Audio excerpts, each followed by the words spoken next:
سے ایک صاحب ملاقات کے لیے آئے، بہت دور سے ملاقات کے لیے آئے، کئی دن کا سفر کر کے کہ ابو الحسن رحمۃ اللہ تعالی علیہ سے ملاقات کریں گے۔ نام بہت سنا تھا کہ اللہ کے بہت بڑے ولی ہیں، یہ آتے ہیں صاحب بغداد سے چل کر خرقان کے لیے ابو الحسن خرقانی سے ملاقات کرنے کے لیے خرقان شہر میں داخل ہوتے ہیں، لوگوں سے پوچھتے ہیں کہ ابو الحسن خرقانی رحمۃ اللہ تعالی علیہ کا گھر کہاں پر ہے، لوگ بتاتے ہیں کہ ان کا گھر وہ ہے۔ اب یہ حضرت ابو الحسن خرقانی کے دروازے پر پہنچتے ہیں، کہا کہ حضور بالا حضرت ابو الحسن خرقانی رحمۃ اللہ تعالی علیہ گھر پر ہیں، میں ان سے ملاقات کرنے کے لیے آیا ہوں۔ سے ملو کہ وہ بڑا بیکار انسان ہے، کہ آپ کون ہے کہ میں اس کی بیوی بول رہی ہوں، اس سے مت ملو،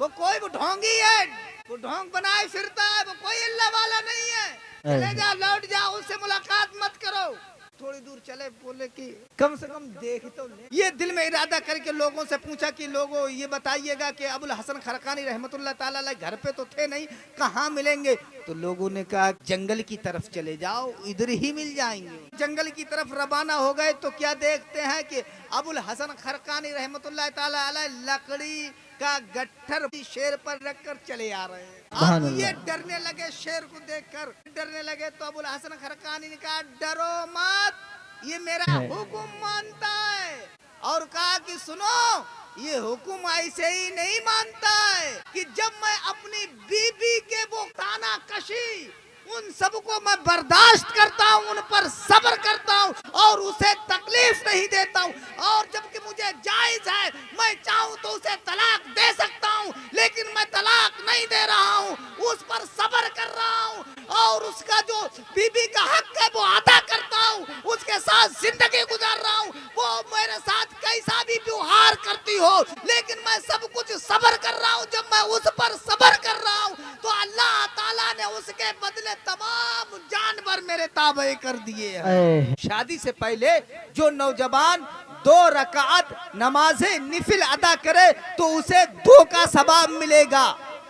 2 رکعت کا ثواب ملے گا، اور اگر وہ شادی کے بعد 1 کے بدلے 70 کا ثواب ملے گا۔ اتنا ثواب ملے، 70 گنا زیادہ ثواب ملے گا۔ کہ اگر کوئی نوجوان شادی سے پہلے غسل کرے، اگر جمعہ والے دن نہائے گا تو سنت ادا ہوگی، سنت کا ثواب ملے گا، عید والے دن نہائے گا سنت ادا ہوگی، سنت کا ثواب ملے گا، پاکی حاصل کرنے کے لیے نہاؤ گے تو ثواب مل جائے گا، پاک ہو جائیں اور نماز پڑھیں گے تو ثواب ملے گا۔ لیکن یہی ثواب کتنا بدلتا ہے ذرا غور کیجئے گا، کہ اگر نکاح سے پہلے کوئی بندہ غسل کرے تو اسے سنت کا ثواب مل جائے گا، اور اگر پاکی حاصل کرنے کے لیے غسل کرے تو اسے ثواب مل جائے گا، لیکن اگر نکاح کے بعد اب وہ غسل کرے گا، کہ اگر کوئی میاں بیوی زندگی گزاریں اور صبح کے لیے اٹھیں اور وہ غسل کریں، جو غسل کرے گا اپنے جسم پر جو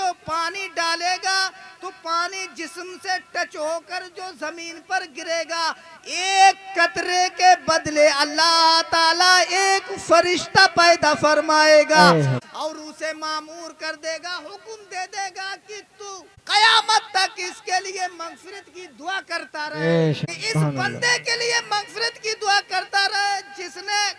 غسل کیا ہے۔ 1 قطرے کے بدلے 1 فرشتہ پیدا ہوگا، کتنے قطرے زمین پر گرتے ہیں، کتنے فرشتے پیدا ہوتے ہیں، اب وہ سب کے سب فرشتے مغفرت کی دعا کرتے رہیں گے۔ شادی کے بعد ابھی 1 رکعت میں 1 کا ثواب مل رہا تھا، اب 70 کا ملنے لگا۔ ابھی نہا رہے تھے تو سنت کا ثواب مل رہا تھا یا پاکی حاصل کرنے کا ثواب مل رہا تھا، اب کتنا ثواب زیادہ مل رہا ہے کہ 1 قطرے کے بدلے میں 1 فرشتہ پیدا کیا جا رہا ہے۔